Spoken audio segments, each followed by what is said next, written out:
Europe boasts immense talent and ambition. Yet startups often face fragmented regulations across nations. Andreas Klinger, founder of Prototype Capital and former CTO of Product Hunt, is championing the EU Inc. initiative. Because it's very easy to say everybody in Brussels is an idiot and doesn't know what startups need. Yes, but doesn't really work. A movement to establish a standardized pan-European corporate structure. The EU Inc. initiative has quickly gathered momentum, gaining widespread support from over 13,000 tech leaders, venture capitalists, and policymakers. Join us as Andreas Klinger outlines the vision for EU Inc. Cool. So I'm not going to pitch you my fund. I run a small micro fund. It's very successful, but that's not why I want to be here to talk to you. I actually want to talk with you about a project we have started last year. And I generally think when we have achieved it will be the biggest step function improvement for startups in our lifetime. And that's the EU Inc. And before I do this, I want to explain you why we have started working on this and why we're so passionate about this. Since COVID, the world is in a global economic crisis. We're kind of like ignoring it in some parts, like some areas like the States, for example, are like, yeah, we are the best, everybody else sucks. Like Europe is like self-regulating. Every area is like reacting a little bit different to this. But Europe's position is very unique here because we don't have high productivity jobs. We lack the tech innovation, and we'll get to this in a second. And I'm actually cheating here because the next few slides are actually from Dealroom. Highly recommend their presentation on this.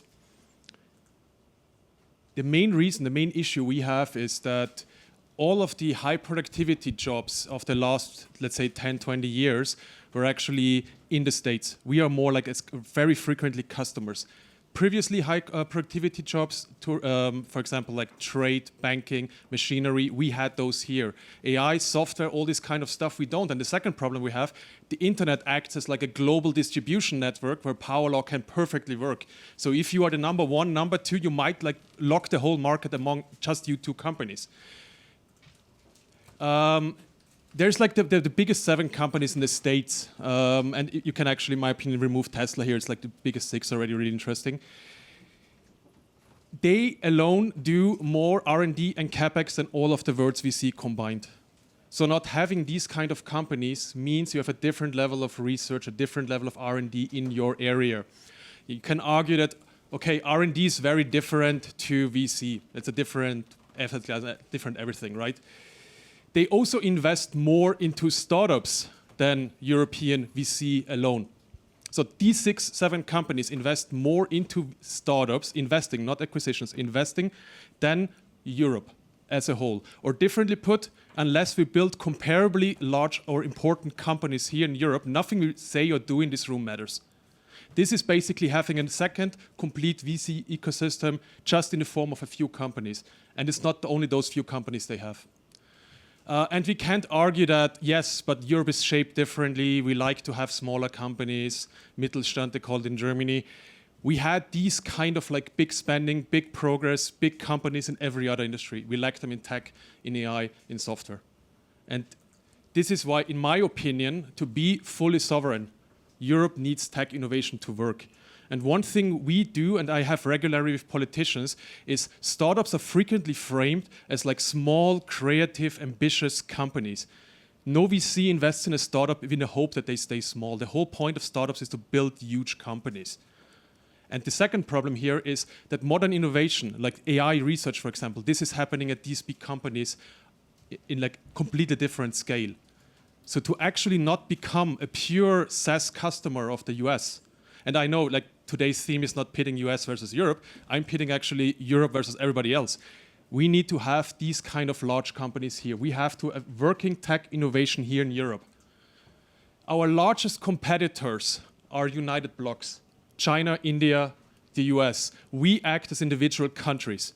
You can't even compare Europe to the States because in reality, one second, I jump to this one. In reality, it's almost every country on its own. There's less than 18% pan-European investing in the first 5 million of a startup.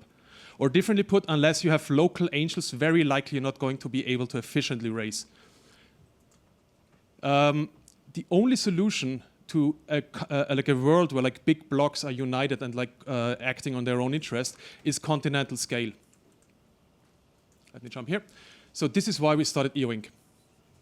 For the people here, the easiest explanation I have is Delaware Inc., but for Europe. So like a standard that actually is known across of Europe, where it's easy for everybody here. Like I have seen this kind of company, my lawyer has worked with them, I know what to do. I have seen the documents, all of them are standard, it's like standards all the way, I just can quickly go. In the States, if I talk to a founder in the States, I can easily convince them to leave their job, start a company and send me a YC safe. I don't even have to send the YC safe to my lawyer because it's a standard document I've seen hundreds of times. In Germany, for example, everything starts with a ritual where we get like one of the elders of our community to sing to us our own shareholder agreement for like an hour. And then we have to pray that the bank actually accepts us. Like it's very, very different here. And this is something we need to fix. This is, in my opinion, the largest step function improvement we can do as an ecosystem for the founders of our generation. A few people agree, more than 16,000 actually. So from Patrick Collison, the founders of Wise, the founders of Bolt, the founders of Volt, every meaningful fund in Europe has signed this, every meaningful founder in Europe has signed this, every association. And we did a step like a little bit more. We didn't just say like, hey, this would be great, please Brussels, figure this out.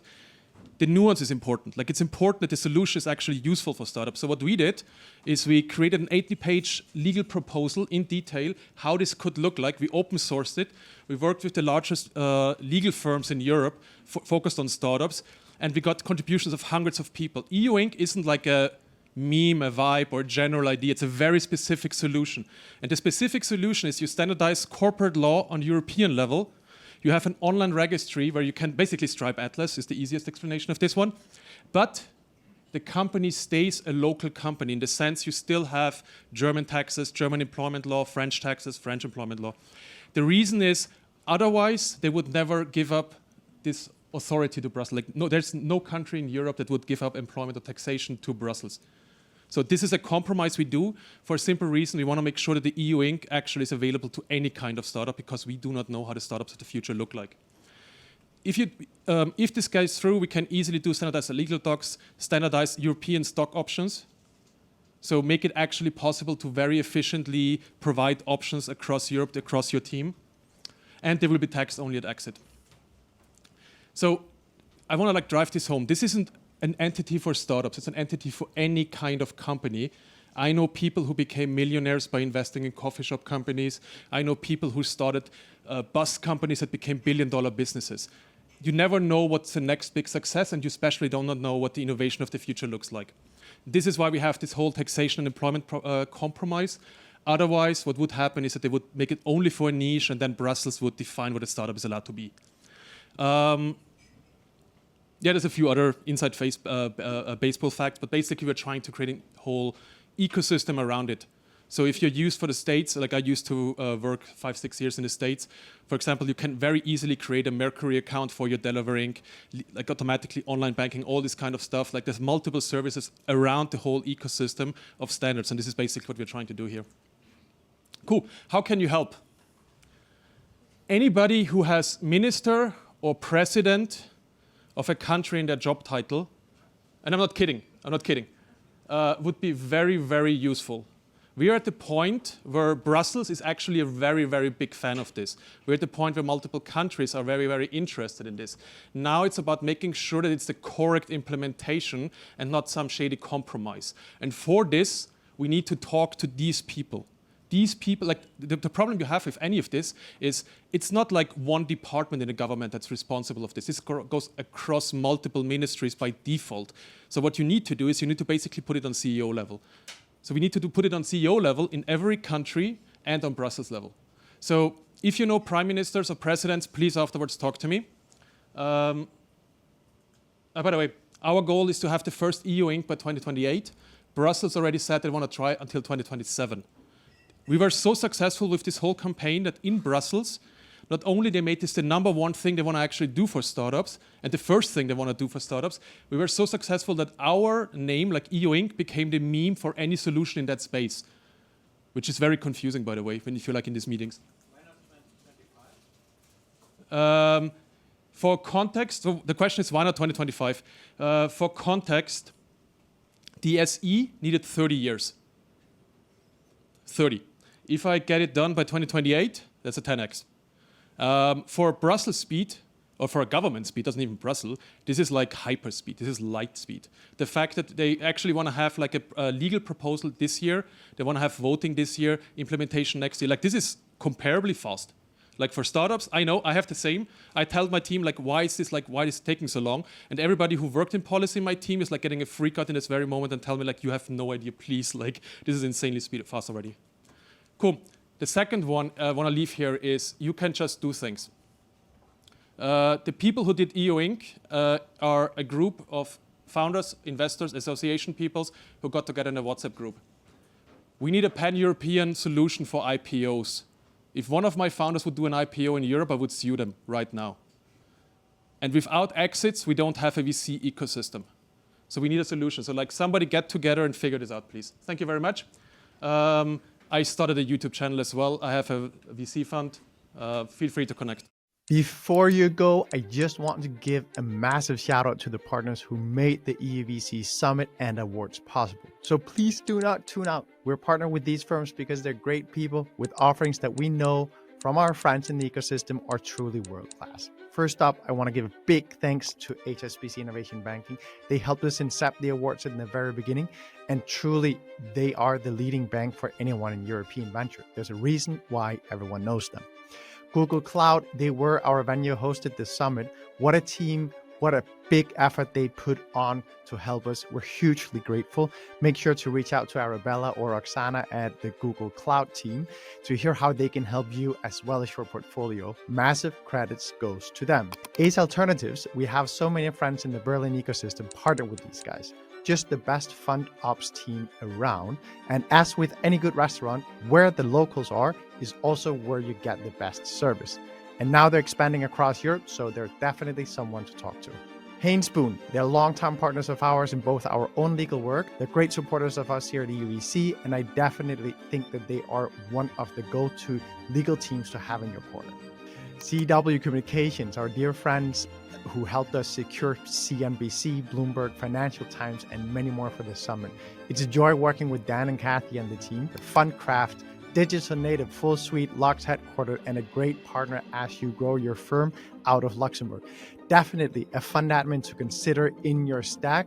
I can only say that the team are incredible to work with. I'm very thankful that I've gotten to know them. I think they're one of the up and coming fund admins that you want to be thinking about. Portfolio IQ by Synaptic. You may know them for the Discover tool, which is branded under Synaptic, but Portfolio IQ is absolutely a product you should know because there's no one that understands intelligence better than this team. And finally, Goodwin. They are a truly world-class legal partner you can trust. They're hands-on, business-oriented, and expert in everything and anything transatlantic.